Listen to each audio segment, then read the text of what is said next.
আমরা যেটা করতে পারছি না রয়্যাল টাইগার্স, আমরা এটা করতে পারবো এবার। আমরা আসলে একটা ইউনিটি হিসাবে, আমরা ফ্যামিলি হিসাবে আমরা থাকবো। আর আমরা চাই কি আমরা সাথে বহুত মানুষের জয়েন করবে আমরা সাথে।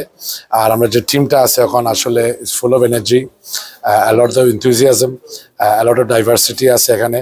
আর আসলে আমরা কি চাইতেছি যে রয়্যাল টাইগারটা ম্যাপে থাকবে। It will always be on the top of the map, and we will play games all over the country, all over the world, inshallah. আর আমরা কি চাইতেছি যে আমরা সাথে সবে জয়েন করবে, যখন জয়েন করবে এক ফ্যামিলি হিসাবে, আমরা রয়্যাল টাইগার্সটা সবসময় থাকবে। তো এইটা হইলো আমার বক্তৃতা, ইনশাল্লাহ। আপনাদের এই ক্লাবের আন্ডারে কি ধরনের স্পোর্টস থাকবে, কি কি খেলা থাকবে? আমার এটা তো রয়্যাল টাইগার্সে আপনার এখানে আছে, ব্যাডমিন্টন আছে, ক্রিকেট আছে, ফুটবল আছে, আমরা আরো ধরনের স্পোর্টসও করি এখানে। ওইটা ডাইভার্স স্পোর্টস ক্লাব।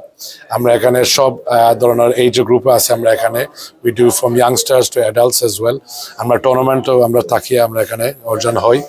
আমরা এবারও ক্রিকেট আসবে, আমরা এই ক্রিকেটে জয়েন হইব। আমরা ফুটবল, আমরা খেলার সময় ফুটবলেও থাকি, আমরা ব্যাডমিন্টনের সময় ব্যাডমিন্টনেও থাকি। আমরা টুর্নামেন্ট করি ইউকের মাধ্যমে। আমরা বিদেশে দেশে আমরা দেখবো কী করতে পারি এবার। আর অলসো আমরা আরও অনুষ্ঠান করবো, আমরা অ্যাওয়ার্ডস ইভিনিং একটা করবো ইনশাআল্লাহ রয়্যাল টাইগার্সের জন্য। আমরা যে নতুন কমিটিটা আছে, আমি আগে বলছিলাম আপনার ডাইভার্স আমরা কমিটি, প্রত্যেক মানুষে আপনার এখানে ফুল অফ এনার্জি থাকবে। আর ইনশাল্লাহ আমরা কি চাইবো যে আমরা রয়্যাল টাইগার্সটা আরও আগাইবে, আরও সাকসেসফুল হইবে, আরও যেটা যেটা মিসিং হয়েছে এটা আমরা ফুলফিল করে নিব।